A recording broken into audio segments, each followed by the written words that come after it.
Bienvenidos a la entrevista de los amigos de Israel, aquí en el canal de Haverim Israel. El día de hoy tenemos una ocasión bastante especial para conversar acerca de historia judía y acerca de una figura muy importante para el actual Estado de Israel. Nos referimos a Teodoro Herzl. Para ello nos acompaña el día de hoy don Rodrigo Weiner, director de la Oficina para Países de Habla Hispana y Portuguesa del Departamento para la Diáspora de la Organización Sionista Mundial, desde Israel. Rodrigo, ¿cómo estás? Gracias por estar con nosotros.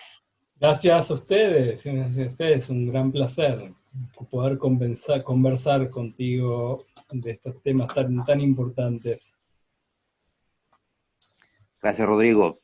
Estimado Rodrigo, quizás antes de entrar de lleno a la figura de Teodoro Herzl, esa figura tan enigmática y tan importante para Israel de hoy, cuéntanos un poco qué es el sionismo. Esa palabra que muchas veces hoy en día no se usa de una forma adecuada. Quisiéramos reivindicarla, quisiéramos referirnos mejor a ella. Y qué mejor que tú nos puedas contar qué es el sionismo, en qué consiste y quién podría eventualmente considerarse un sionista. Cuéntanos, Rodrigo. Bueno. Uy, qué tema. ¿Estás seguro que tienes solo media hora? Pero bueno, vamos a intentarlo. A ver, el sionismo es un término, ¿sí? Que etimológicamente hablando, lo separamos en sion, ismo, significa un movimiento hacia Sion, digamos. Sion es uno de los nombres de Jerusalén en la Biblia, y sionismo es básicamente el movimiento hacia Sion, etimológicamente hablando. Nosotros muchas veces relacionamos al sionismo con Teodoro Herzl,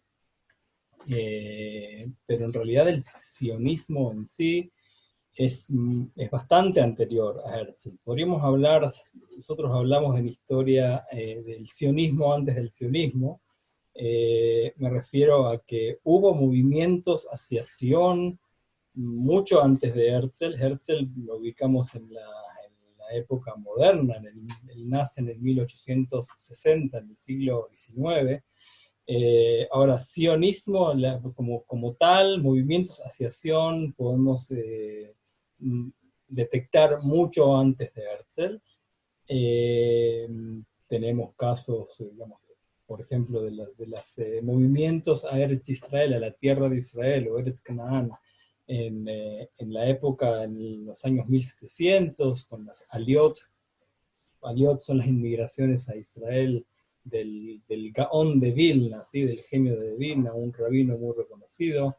Y básicamente podemos hablar de sionismo a partir del año 586, antes de la era común, que es la destrucción del primer templo, que los babilónicos, Nabucodonosor, destruye el primer templo de Jerusalén. A partir de ese momento en que hay judíos fuera de la tierra de Israel, podemos hablar de sionismo, ¿sí? De ese movimiento hacia Sion. Ustedes conocen el versículo de la Biblia donde dice, a mí me sale en hebreo, al Naarot Babel Yashavnu Bebajinu, sobre los ríos de Babilonia hemos llorado y hemos, ¿cómo se dice? Nos hemos sentado y hemos llorado y hemos añorado a la tierra, ¿sí? Y evidentemente muchos judíos que han llegado a Babilonia han tenido la aspiración de regresar, muchos de ellos regresaron, y por eso digo, históricamente hablando, podemos hablar de sionismo también con Abraham y Moisés, pero no lo vamos a hacer, pero históricamente, digamos, un dato histórico que podemos decir, la destrucción del templo en el año 586, a partir de ahí empieza a haber retornos hacia Israel y miradas del pueblo judío hacia Israel. Eso de algún modo es el sionismo. Yo creo que aquellos que dicen que el sionismo es racismo no se refieren a eso. Ni tampoco en realidad se refieren a lo que es el movimiento sionista político, ¿sí? Históricamente, digamos que el sionismo como movimiento que surge con Teodoro Herzl, que es en el año 1897, en el primer Congreso Sionista, surge como movimiento de liberación nacional del pueblo judío. Y nosotros cuando escuchamos la palabra liberación nacional, nos imaginamos otras cosas, y aparentemente otros pueblos tienen el derecho de liberarse, de liberación nacional, pero el sionismo es eso. El sionismo es el movimiento de liberación nacional del pueblo judío. Claro, ¿Por qué liberación? O sea, porque cuando uno pide la liberación es porque se siente oprimido. Y el sionismo viene digamos, a resolver un problema, viene a traer una solución a un problema, el que se llama el problema judío en la historia, que es el problema de existencia de los judíos en ese momento en Europa Central, en Europa Occidental, en Europa Oriental, el problema de los judíos, que simplemente vivían en sus países y no tenían la ciudadanía completa, no podían ingresar a las universidades, eran atacados en Europa Oriental con pogroms, con destrucciones y devastaciones en las comunidades en donde ellos vivían, en Europa Central, bueno, con el antisemitismo racial, que surge más en los albores del siglo XIX, siglo XX, y por eso el movimiento sionista viene a traer una solución de que el pueblo judío no tenga que vivir más en forma oprimida, sino que sea liberado. ¿Cómo? Liberado a través de la obtención de una patria, o sea, la reobtención de una patria, de su tierra ancestral, que es Israel, la tierra de Israel, donde siempre hubo judíos. Podemos hablar de números, de cuánto hubo en cada etapa, pero no los quiero marear con números, pero siempre aquí hubo judíos. Eh, y el objetivo del movimiento sionista fue crear el Estado de Israel. Como digo, Herzl crea el movimiento sionista político, no inventa la idea de crear el Estado judío, o sea, el Estado en Eretz Israel, porque hay quienes lo anteceden a Herzl también, que dicen exactamente lo mismo. Herzl es la persona que de alguna manera actúa en forma sistemática para poder lograr esto. Y Herzl crea el movimiento, lo que se llama, dentro del sionismo hay varias corrientes. Herzl crea lo que se llama el movimiento sionista político, que actuó básicamente en tres esferas: en la esfera de la diplomacia pública, que quiere decir en convencer a los líderes del mundo de la problemática del pueblo judío y de que el pueblo judío necesitaba un lugar, y que ese lugar tenía que ser su tierra ancestral, la tierra de Israel. La otra esfera es también diplomacia, o sea, la diplomacia dentro del mundo judío, que es atraer a todos los judíos del mundo a esta idea. Uno dice, pero ¿cómo? ¿Hay judíos que se oponían a la idea de un Estado? Sí, había judíos que se oponían a la idea de un Estado, porque, bueno, habría que hacer una revisión histórica bastante profunda, pero ustedes piensen que el pueblo judío luchó, o sea, por la obtención de sus derechos en Europa, sobre todo, durante 100 años, desde el surgimiento de la Ilustración, podemos decir. Los judíos que vivían en Alemania, en Francia, en Inglaterra, y también en la Europa oriental, en Rusia y toda esa parte, empezaron a luchar por sus derechos, y finalmente efectivamente logran, en teoría y en el papel, estos derechos. O sea, los países formalmente sí, alrededor, en el siglo XIX más o menos, cuando Herzl nace, a mediados del siglo XIX, empiezan digamos, a reconocer los derechos de igualdad, que los judíos pueden formar parte de un ejército, que pueden estudiar en las universidades, etcétera, etcétera, etcétera. Entonces uno dice, claro, imagínense los judíos ilustrados de aquella época ¿sí?, de la Ilustración, que lucharon durante 100 años para lograr los derechos como ciudadanos iguales a los otros. se oponían a decir, pero vino un loco a decirnos, vámonos de acá y vámonos a un lugar que estaba despoblado, desterrado y sin nada, en el medio de la tierra de Israel, en el Medio Oriente, en una tierra árida. Entonces, evidentemente Herzl tuvo que hacer un trabajo dentro del mundo judío para convencer sobre todo a los judíos ilustrados de la Europa central y occidental, de que esta idea era, digamos, necesaria, esta solución era necesaria. La tercera esfera es, por supuesto, también la recaudación de fondos. Como se dice en hebreo, si no hay imen kemach en Torah, si no hay dinero, no hay harina, no hay Torah, no se puede hacer. Entonces también Herzl se dedicó a eso. Le fue relativamente bien, pero no en todo. Como les te dije, hubo muchos opositores, también del mundo no judío y del mundo judío. Y a nivel de recaudación de fondos, te podría decir que hasta la muerte de Herzl en el 1904, Herzl subsidia la existencia del movimiento sionista.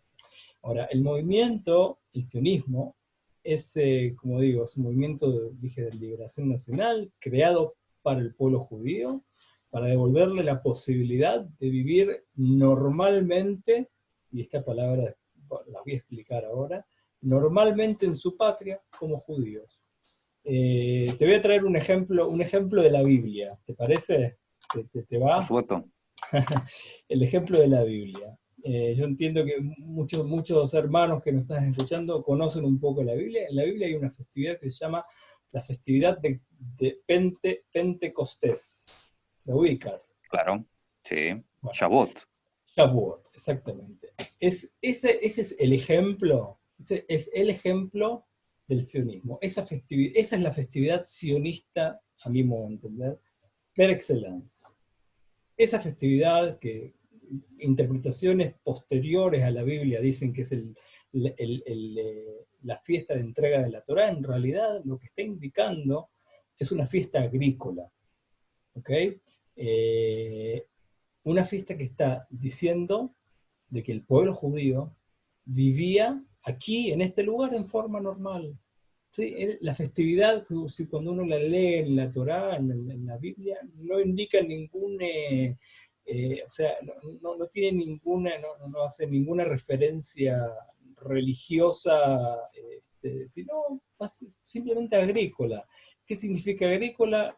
Los habitantes de la tierra de Israel traían al sagrado templo, bueno, tiene que ver con lo religioso a nivel de fe, no a nivel de religión, de dogma, ¿okay? A nivel de fe en Dios, venían al templo a servirles a Dios los primeros frutos que cosechaban de su tierra, digamos. Esa es la muestra de que el pueblo judío vivía acá en forma normal, así como uno festeja cosas de la vida cotidiana, crecen los primeros frutos de la tierra y nuestra obligación como gente de fe es traerle esas ofrendas, como los primeros frutos al templo.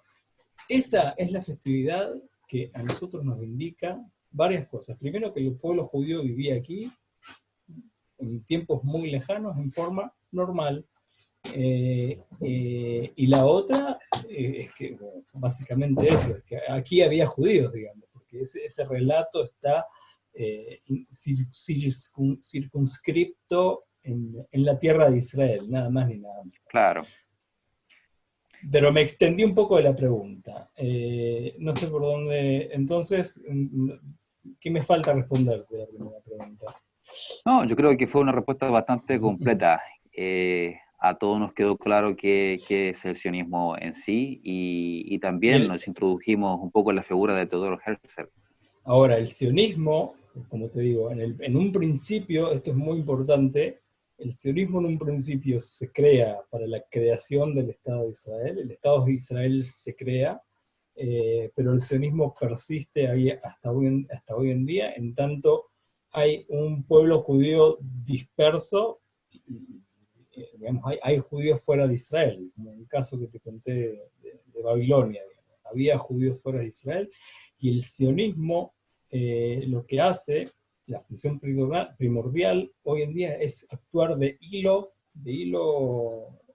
conector, digamos, de todos los judíos del mundo con este pedacito de tierra Eretz Israel. Para algunos será la tierra de la Biblia, para otros será la tierra o el país de los startups ¿cómo se dice?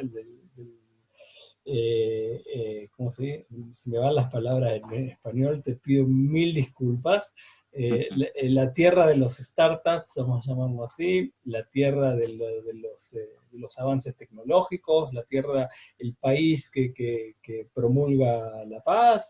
Otros pueden entenderlo a Israel solo por a través del conflicto, que es una pena, pero bueno, hay quienes eso lo puede identificar con Israel cuando alguien va en contra de Israel, judío o no judío, y se habla del conflicto. Eso es uno de las cosas que también unen y nos aunan como pueblo, ¿sí? Ese es el objetivo del sionismo, que está hoy en día, tiene, digamos, está detallado. Yo después te voy a explicar, al final te voy a decir los 6 objetivos del sionismo hoy en día, para que también la gente entienda cuál es la diferencia, la brecha grande y la tergiversación que se da del término sionismo, la brecha que existe entre lo que dicen del sionismo como algo totalmente negativo, y básicamente un movimiento que pelea por la libertad en todos sus sentidos. O sea, eso Claro, vamos a verlo al final. claro, gracias Rodrigo por esa magistral respuesta. Enfoquémonos un minuto, unos momentos en la figura, la personalidad de Teodoro Herzl. A Sí, Teodoro Herzl se le conoce generalmente como, bueno, él era periodista judío, austrohúngaro, y bueno, él pretendía, de alguna forma, como bien tú dijiste, terminar con la discriminación hacia el pueblo judío que sufría en Europa y en el mundo, y él probó con distintas formas. Una de ellas fue incluso la propia asimilación. No obstante, aparentemente, luego del caso Dreyfus, Herzl logra comprender que el antisemitismo persiste, aunque el judío se haya desjudaizado, por así decirlo. Por tanto, el ideal sionista emerge como una alternativa quizás única para acabar con el sufrimiento de todos los judíos del mundo. Se lo propuso Theodor Herzl, inició manos a la obra y realizó una labor bastante extenuante, como ya lo acabas de mencionar. Indudablemente, Herzl era un visionario. Pero ¿qué otros aspectos más podemos resaltar de su figura, Rodrigo? ¿Hay alguna otra virtud más que podamos destacar? bueno, hay muchas. Primero, Dreyfus no era desjudaizado. Eso es un error. Es un error total. También se dice de que Herzl era un judío desjudaizado. No, en absoluto. Herzl, como Dreyfus, eran producto de la emancipación. La emancipación fue el proceso que otorgó a los judíos de Europa los derechos iguales, la igualdad de derechos como ciudadanos de sus países. ¿Okay? Dreyfus no era desjudaizado, era emancipado, era una persona judía perteneciente al pueblo judío, que quizás no tenía ningún símbolo judío en la ropa, ni en su forma, bueno, ni en su forma de verse tampoco, porque eso no tiene nada que ver, que vivía en la época y llegó a tener un cargo muy importante en el ejército francés. Producto de esa emancipación y producto también del lugar donde vivía, en la Francia del siglo XIX, XVIII, el siglo XIX, pero era la cuna Francia de la igualdad, la libertad y la fraternidad, Por y supuesto. Dreyfus llega ahí como producto de eso. Otra cosa que tú has dicho, el sionismo no fue la única alternativa, absolutamente no. Hubo otras alternativas, no fue la única, hubo otras alternativas para la solución del problema judío, esto que yo te dije en su momento. Es verdad que Herzl propuso, no es que él propuso, mira, hay que conocer a Herzl. para eso, y eso es lo lindo que yo veo también de lo hermoso que tenía esta personalidad de este joven, porque al fin y al cabo estamos hablando de un joven que llegó a los 44 años de edad, vivió hasta los 44 años de edad. Es verdad, él dice que él ve como única solución llevar a todos los judíos a bautizarse en la iglesia, no me acuerdo dónde ahora, creo que era en Viena, pero después se arrepiente, y eso está Sí, por escrito. supuesto. Sí, sí, Mm. o sea, no solo que él después con su teoría, o sea, es obvio que lo desmiente, sino que él sobre eso dice que en realidad escribió, él escribía todo. Herzl, si tenemos una virtud y una ventaja que tenemos para poder entender, es que él escribió absolutamente todo. Todo lo que vivía, todo lo que, o sea, todo lo que tenía que ver con la cuestión judía, Herzl lo escribía en un diario que él mismo lo llamó La Cuestión Judía, que eran sus diarios personales. Esto también, si me preguntas, otras virtudes de Herzl, eran sus diarios personales, en realidad, que él escribía de puño y letra, eh, pero que básicamente era el devenir de la historia judía. Él llamó a esos diarios La Cuestión Judía, y está todo escrito. Eh, Herzl crea un movimiento, era una persona excepcional. Otra virtud de Herzl que podemos conocer es que si lo tendríamos a Herzl hoy en día, Herzl sería sin lugar a duda un blogger, esas Un personas que... influencer. Sí, una de esas personas que están todo el tiempo en los medios de comunicación. Era un blogger de la temprana modernidad, yo le llamo. Piensen que Herzl no era nadie. Herzl no era nadie. No era nadie. Él se consideró a sí mismo rey de los judíos, el líder indiscutible de los judíos, sin que nadie le haya dado el trono. Él consideró que el pueblo judío no tenía líder y que él iba a ser el otro, el otro Yehudá Macabí, si conoces la historia, que iba a conducir al pueblo judío, o el nuevo Moshe, como quieras llamarlo, iba a conducir al pueblo judío a poder darle al pueblo judío la soberanía en su tierra nuevamente. El nuevo Moisés que llevaría a su pueblo a la tierra prometida, como lo quieran llamar.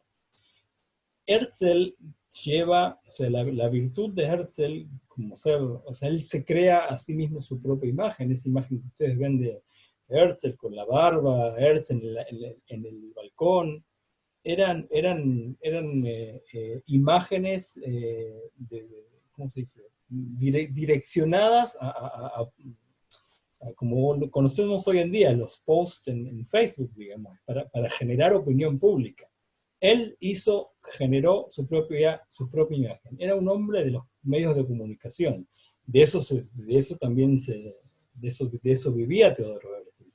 Él escribía, su fuente su medio de subsistencia era ¿cómo se dice? Escribir en los diarios. Él fue corresponsal del diario vienés Neue Freie Presse, y gracias a ese diario él llega a Francia a cubrir el caso Dreyfus. Así llega a Dreyfus, ¿sí? Otra de las cosas que podemos decir de Herzl también, como dije, que Dreyfus no era de judaizar igual que Herzl, y Herzl tampoco. La cuestión judía a Herzl lo ocupa mucho antes de Dreyfus, no en el 1894 cuando empieza Dreyfus.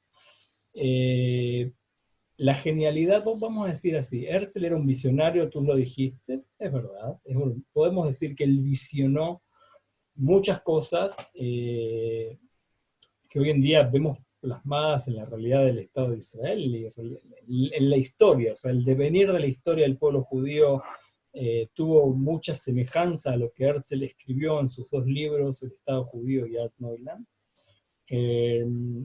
Fue un visionario. Yo creo que más que visionario, Herzl era un liberal, pero a tal punto que nosotros no nos podemos imaginar hasta qué punto llegaba el liberalismo de Herzl.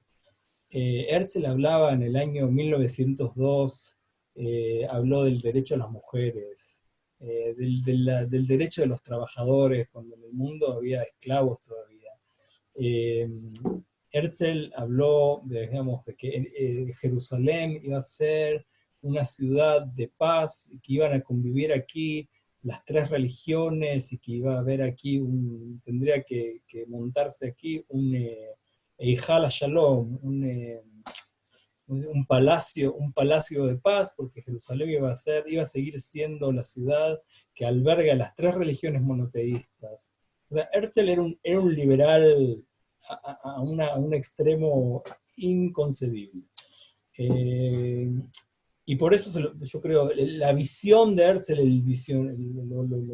uno lo dice de Herzl, el visionario, no era un mago Herzl, ¿no? Yo no creo que haya tenido la bola de cristal, pero sí, su formación liberal y su historia, ¿sí?, él lo llevó a pensar en cosas que finalmente han sido la visión que hoy en día, en muchas cosas de Herzl se basó el Estado también, pero eso es para otra charla. Otras yo te estaba diciendo, la genialidad de Herzl es que logró llevar el tema del problema judío afuera de los judíos. That's the point. ¿A quién le importaba el problema judío, sino a los judíos en el año 1894, suponte, cuando él empieza más o menos a escribir, 1892, a nadie le importaba, ni siquiera a los judíos le importaba el problema judío. Herzl lo que hace es esto, es llevar el tema a la esfera pública, a través de sus escritos, exactamente como hoy en día muchas personas que publican en Twitter y en Facebook. Él incluso se lo conoce a Herzl como el primer, ¿cómo se dice? Un dato curioso, ¿sí? No tiene que ver con esto que digo. Hay una foto muy significativa de Herzl en su encuentro con el Kaiser alemán aquí en Israel, que esa foto en realidad ocurrió lo que él estaba describiendo, pero se le borró la foto y él pidió que hagan un fotomontaje, ¿sí?, para poder ¿cómo se dice?, revivir el momento o restaurar ese momento.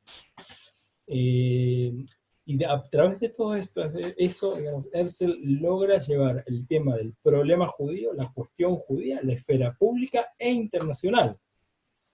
Tiene mucho éxito en llamar la atención y la conciencia general de su época con ideas que habían germinado hace mucho tiempo. A través de todas sus acciones, Herzl logra reunirse con personajes que nadie, o sea, si nadie lo conocía, menos, imagínense, el Papa, el ministro del Interior del Imperio Ruso, von Plehve, el Kaiser alemán William II, el sultán turco, el ministro de Colonias británico. O sea, el señor se gastó también toda su fortuna en pagar a gente, que muchos de ellos eran embaucadores, para poder, ¿cómo se dice?, para poder reunirse con un montón de personas, ¿sí?, para llevar otra vez este tema a la esfera pública. Eso era, el motor de Herzl, yo creo. Era muy perseverante. Cualquier otra persona que no haya sido Herzl, después de haber venido especialmente hasta Eretz Israel para ver al Kaiser alemán, y que el Kaiser lo limpie en un minuto y le diga, bueno, pero en esta tierra hace falta mucha agua y no sé cómo van a hacer, le dio 5 minutos de entrevista, otra persona se hubiese rendido, y Herzl no se rinde. Y no conseguía lo que quería de nadie, básicamente, y llega a los congresos sionistas que él organizaba año tras año, a partir del 1897, con pocos resultados, ¿sí?, básicamente. Y para cerrar, digamos, tú me preguntaste qué otra virtud podemos destacar, y que tiene que ver con la visión, y que tiene que ver con todo esto. Herzl escribió 2 libros, y él en sus 2 libros presentó al país que estaba pensando para los judíos no solo como un refugio, también como un refugio, porque pasaban, como te digo, pogroms en Rusia, y había antisemitismo en Francia y en Alemania, Dreyfus, por supuesto, que era un caso de antisemitismo claro, ¿sí? Porque volviendo un Totalmente. rato, o sea, es decir, como un judío emancipado, ¿sí? Imagínense, parte de la sociedad francesa, cuna de la libertad, igualdad y fraternidad, totalmente ciudadano, o sea, a pesar de eso la gente gritó en la plaza militar de la escuela, en la plaza de la escuela militar de Francia, grita no muerte a Dreyfus, si acaso Dreyfus hubiese hecho algo, ¿qué gritan? Muerte a los judíos. ¿Okay? Entonces ahí Herzl, esa es la gota que rebalsa el vaso, digamos, y a partir de ahí empieza a escribir más, escribió su libro, pero digo, él presenta el país que sueña como un refugio también, pero no solo como un refugio, sino que también como modelo de justicia social, y no solo justicia social, sino que de la justicia social de la que él habla está basada en la literatura socialista utópica del siglo XIX, típica, que hablaba en el idioma de los líderes de la época. Y bueno, predijo con exactitud, aparte con bastante, como dije antes, cómo el esfuerzo sionista, el esfuerzo de los judíos del mundo, se haría realidad en la organización de una nueva sociedad en Eretz Israel, de una sociedad ejemplar. ¿Ok? Tengamos en cuenta siempre eso, el sionismo, decía Herzl, no será solo conseguir una tierra para los judíos, sino que después de que el país se cree, va a ser no tengo, o sea, no es textual, pero dice, va a ser una fuente de una aspiración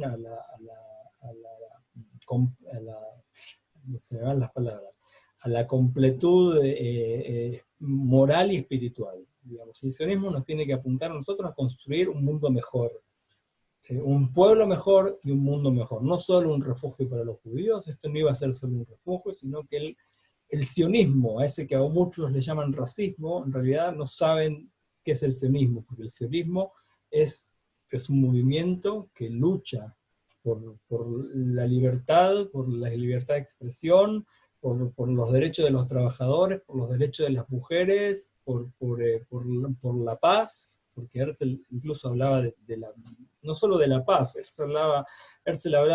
vio la tierra de Israel en 1898 y dijo, esta tierra no hay nada acá, esto es un desastre, hay un olor a cloacas por las calles. Nosotros, los judíos que vamos a venir de muchas partes del mundo, sobre todo de Europa, vamos a traer aquí el iluminismo. Y los habitantes del lugar, que a propósito no se llamaban palestinos, perdón, se llamaban palestinos, pero también los judíos se llamaban palestinos, porque Palestina es el Claro. nombre que le da el Imperio Romano a este lugar. O sea, hay judíos que tienen pasaporte palestino también, digo, también para aclarar las cuestiones, pero los habitantes del lugar, judíos, árabes, cristianos, todos los que estén aquí, iban a agradecer nos van a agradecer por haber traído la Kitmat, ¿no? Los avances, el avance, la tecnología, la ilustración aquí.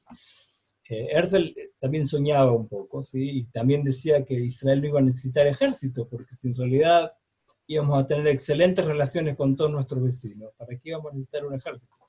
¿Okay? O sea que la visión de Herzl todavía tenemos a qué aspirar, digamos. La visión siempre es algo inalcanzable, como la visión de una empresa que dice que van a Sí. mejorar el mundo, pero al fin y al cabo venden botellas de gaseosas. Ok, entonces nosotros estamos en el camino y tenemos a Herzl siempre en la mira, porque Herzl y el sionismo en realidad es eso.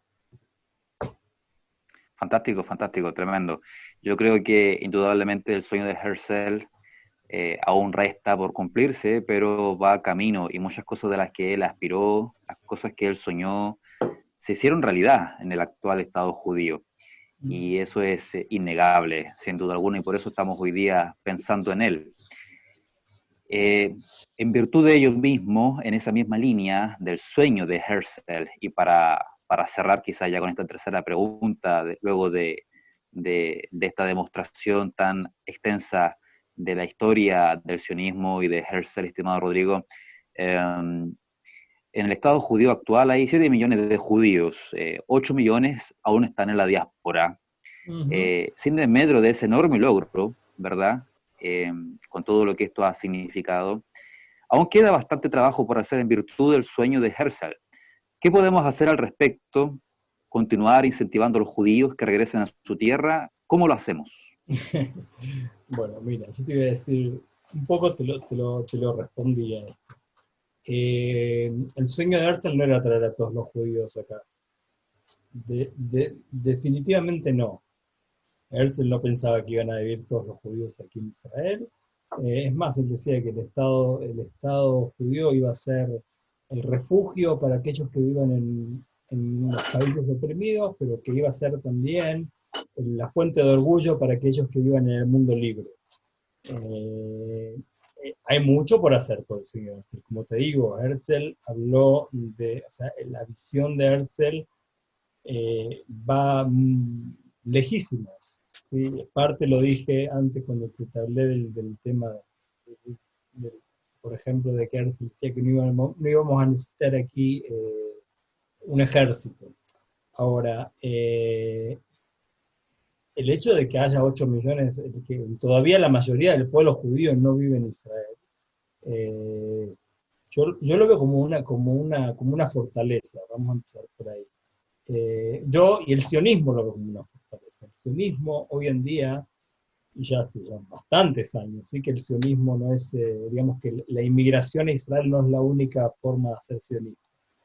Muy lejos de eso, muy lejos de eso. El sionismo hoy en día entiende de que somos un pueblo, cree en el concepto de lo que se llama peoplehood en inglés, que es que somos todos parte de un pueblo. Israel tiene una preponderancia, por supuesto, es el hogar nacional del pueblo judío, al cual, gracias a la ley del retorno del Estado de Israel, todo judío considerado por ley del retorno puede regresar a su tierra y recibir ciudadanía inmediata del Estado de Israel.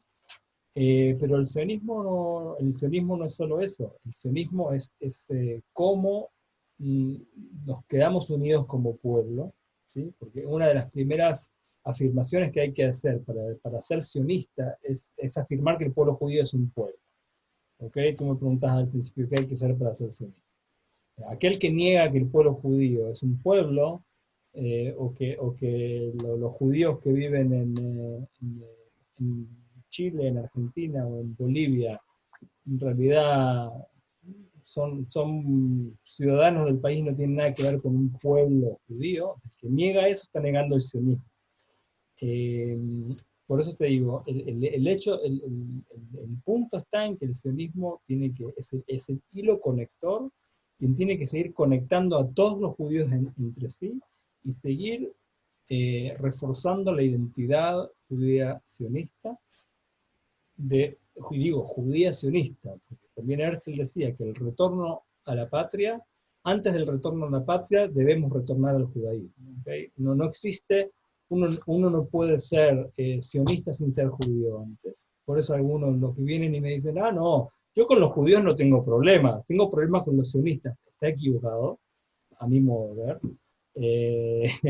Porque tener solo, o sea, yo no, o sea, a ver, puede el sionismo es,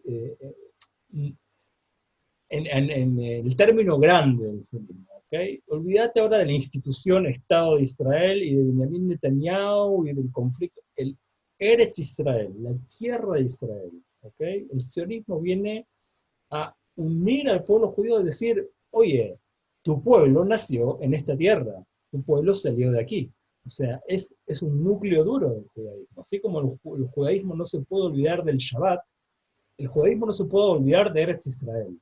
Ahora no hablo del Estado de Israel. Después, si yo voy a decir estoy en contra del Estado de Israel, porque el Estado de Israel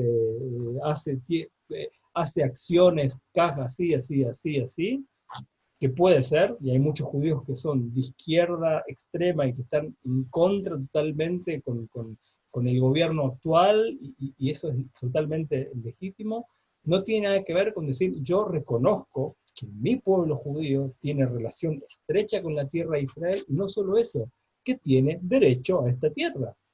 Punto. ¿Ok? Ahí punto y aparte. Todo lo que viene después de eso es política. ¿Okay? El sionismo viene a decir, nosotros como pueblo judío tenemos derechos sobre esta tierra. Entonces, no existe como pueblo judío. Primero está el pueblo judío, después está la tierra. ¿Ok? O sea, no existe, como decía antes, no existe sionismo sin judaísmo. Existe judaísmo sin sionismo. Ponele. ¿Ok? Suponte que puede llegar a existir, pero sionismo sin judaísmo no existe. Y el sionismo es lo que hace es unir a todos los judíos del mundo, como decía antes, con el concepto Eretz Israel. Como te decía, algunos pueden unirlos a Israel el tema de la Biblia, otros pueden unirlos a Israel la música, otros pueden unirlos el idioma hebreo, otros pueden unirlos la cultura, otros pueden unirlos a Israel, pero eso es lo que tiene que ser el sionismo. Es abrir el panorama y el abanico, ¿sí? de puntos de contacto del pueblo judío con este lugar. ¿Ok? Si para algunos tiene que... ese es el punto. Y el sionismo hoy en día actúa, como te decía antes, con seis objetivos, que son los objetivos grandes. El primer objetivo es generar unión del pueblo judío y vincularlo con la patria histórica, es lo que dije antes.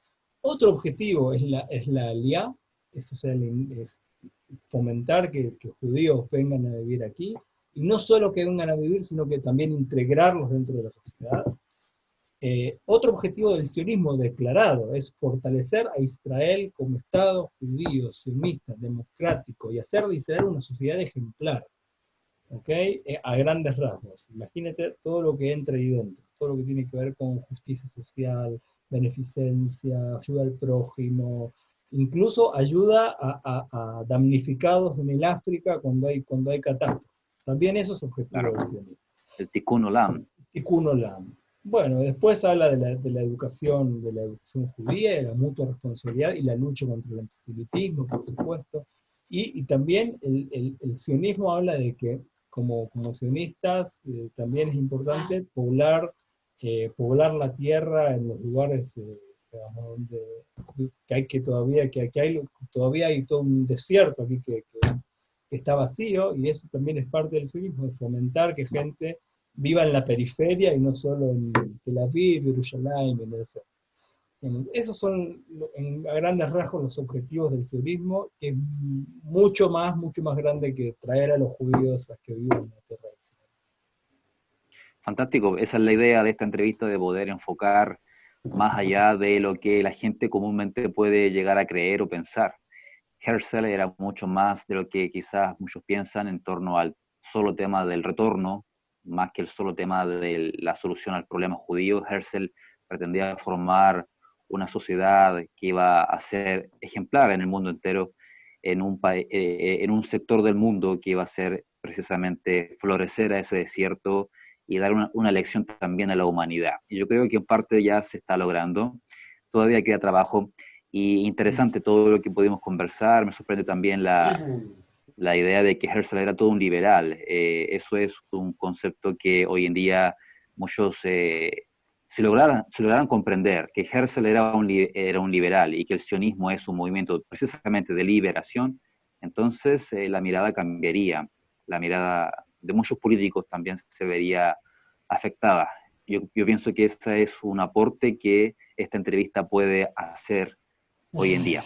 Algún día nos darán la razón y se darán cuenta de que nosotros estamos del lado de los buenos. Claro, Esa es la verdad. Esa es la sí, verdad. claro que sí. Herzl a propósito no llegó a conocer el Estado de Israel. Eso me parece que no lo dije, pero es importante. Murió en el año 1904, eh, a los 44 años de edad, Joven murió. devastado.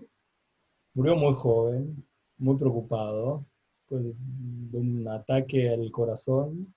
Las descripciones de la muerte de Herzl son bastante trágicas, digamos, de cómo falleció. Lo pueden ver en las biografías que hay escritas de Herzl, incluso hay en español. Eh, Murió a los 44 años, devastado, después de haber gastado su fortuna y la fortuna de su esposa en viajes y, digamos, en financiar la empresa sionista. Sí, sí, sí. Murió muy jovencito, 44 años.